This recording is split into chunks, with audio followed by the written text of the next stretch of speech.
नमस्कार दोस्तों, स्वागत है आपका खंडवा हलचल में। आज हम बात करेंगे किसान की। वो किसान जो देश का पेट भरता है, वो अन्नदाता जो देश को चलाने में अपनी 70% भागीदारी निभाता है। लेकिन ये कहने को सिर्फ अब कागजों पर रह गया है। हम ऐसा इसलिए कह रहे हैं क्योंकि सरकार ने जिस तरह से किसान का शोषण किया है, चाहे वो बीजेपी सरकार हो, कांग्रेस पार्टी की सरकार हो, हर सरकार ने किसान का शोषण किया, किसान का दोहन किया, सत्ता हथियाने के लिए किसान का इस्तेमाल किया। किसान का वोट बटोरने के लिए इस सरकार ने किसानों को कर्ज माफी का लालच देकर इसे फिर से धोखे में रखा। किसानों ने सोयाबीन की मांग को लेकर आंदोलन किया, लेकिन उस आंदोलन का नतीजा क्या निकला? उस आंदोलन का नतीजा ये निकला कि किसानों के सोयाबीन के भाव बढ़ने के बजाय व्यापारियों के तेल के भाव बढ़ गए, जिससे सीधे तौर पर मुनाफा सिर्फ व्यापारियों को हुआ है। राहुल गांधी भी संसद में चीख चीख कर कहते हैं कि ये मोदी सरकार व्यापारियों की सरकार है, अमीरों की सरकार है। हम यहां पर कांग्रेस पार्टी का सपोर्ट नहीं कर रहे हैं, क्योंकि कांग्रेस पार्टी भी वही है जिसने कर्ज माफी का वादा देकर किसानों को लाल हरे पन्ने में उलझा दिया था। लेकिन मोदी सरकार भी उसी कदम पर चल रही है जो सरकार ने वादे किए थे अपने मैनिफेस्टो में, जो किसान को लेकर, किसान के विकास को लेकर वादे किए थे। आज वो वादे धराशायी नजर आ रहे हैं। आज हमारे देश में कई बड़ी बड़ी डिबेट्स होती हैं। आज तक, जी न्यूज़, TV9, ऐसे न जाने कितने बड़े राष्ट्रीय चैनल हैं, इंटरनेशनल चैनल है, प्राइवेट चैनल है, जिन पर हर मुद्दे पर बहस होती है, चर्चा होती है। लेकिन किसानों के मुद्दों पर कभी चर्चा नहीं होती, किसानों की बात कभी नहीं की जाती, क्योंकि सरकार को पता है अगर किसान के हक में बात होने लगी तो किसान समझदार हो जाएगा, और अगर किसान समझदार हो गया तो फिर सत्ता का लॉलीपॉप हमें नहीं मिल पाएगा। यह सरकार की नियति और नियत है। बता दें कि जिस तरह से सरकार किसान का दोहन कर रही है, इससे आने वाले समय में किसान की आर्थिक स्थिति और भी भयानक होने वाली है। आज कड़वी सच्चाई यह है कि कोई भी किसान अपने बच्चे को प्राइवेट स्कूल में पढ़ाने के लिए 10 बार सोचता है। कोई भी किसान अपना आशियाना बनाने के लिए भी 20 बार सोचता है, क्योंकि इनमें पैसे ज्यादा लगते हैं।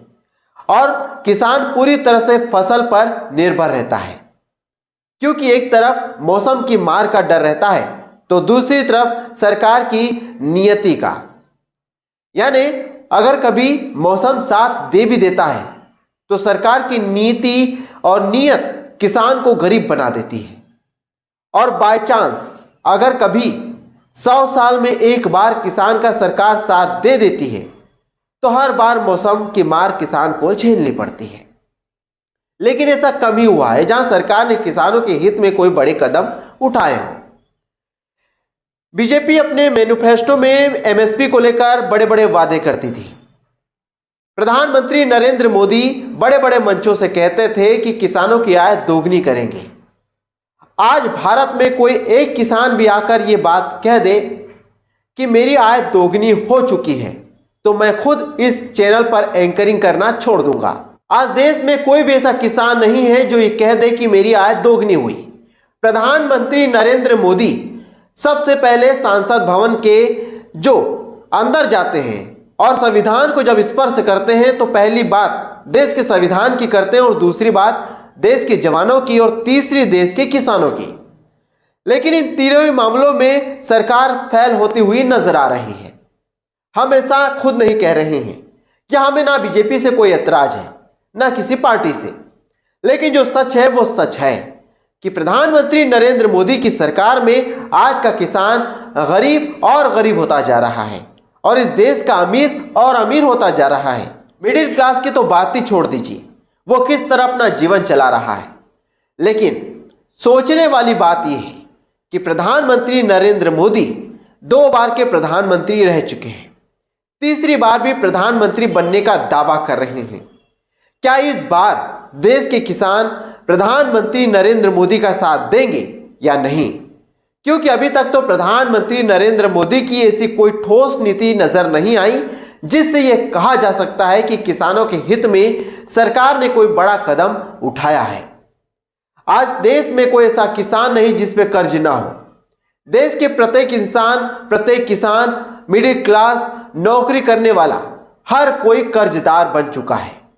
यह क्यों हुआ, यह सोचने वाली बात है। फाइनेंस मिनिस्टर सीतारमण ने बजट पेश किया, बड़े बड़े व्यापारियों के लिए बड़े बड़े ऑफर दिए, हजारों करोड़ों रुपए का ऋण माफ किया, लेकिन किसान का नहीं। क्योंकि किसान अगर सक्षम हो जाएगा तो फिर सरकार बनना मुश्किल हो जाएगी, क्योंकि किसान समझदार हो जाएगा और किसान उसे ही सत्ता में लाएगा जो किसान का साथ देगी, और जो पार्टी किसान का साथ नहीं देगी वो सत्ता से बाहर रहेगी।